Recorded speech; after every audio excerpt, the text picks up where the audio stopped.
Welcome back. Thank you for joining us. I hope you're having a wonderful day. Maestro Franz, you have an amazing program lined up for this digital series. Can you tell us some of the highlights? Sure. So, well, first of all, the first five of the digital series feature five different composers, three Canadian and two American, as well as incredible guest artists of real variety of music. Everything from a piece called Symphonic Chocolates, in which you eat a certain kind of chocolate with each movement, and there's a taste connected to the sound. I'm here for that. I know, right? I'm in. Then what we do is we celebrate this.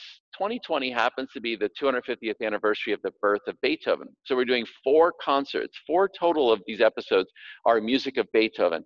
And so it's a complete and wide variety of Beethoven's music. So you'll hear string quartets, oboe trio, piano concerto, symphony, overture, all sorts of pieces by the master.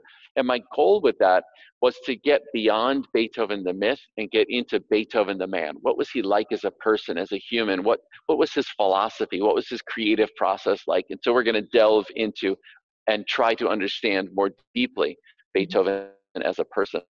I mean, the thing about Beethoven is that I think he's idolized, and I think people feel sympathetic for him because he lost his hearing. But the truth is, I think the loss of his hearing really affected his composition almost not at all. It affected his piano playing, but not his composition.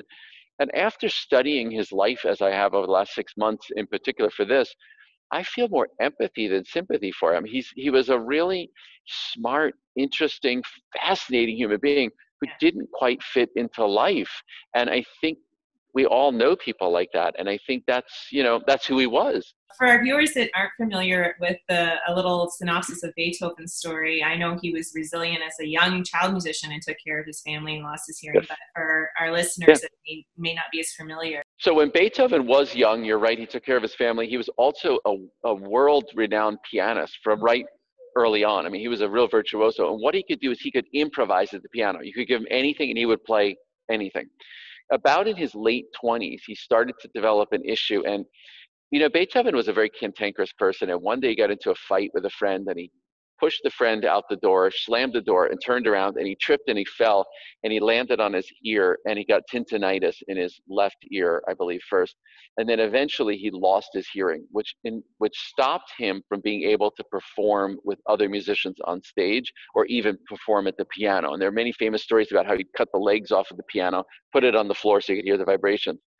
When I say it didn't affect his composing, what I mean is that Beethoven composed the music in his head. He was hearing all this music in his head. So even though the famous Ninth Symphony, for instance, is so incredible, everybody knows the Ode to Joy, and that he never heard the Ode to Joy in the real world, he did hear it inside his mind. And so the deafness never really changed his compositional process. It only changed his ability to play the piano. And of course, it affected him emotionally. I mean, can you imagine being a musician and losing your hearing? Like, there's nothing worse. I can't imagine.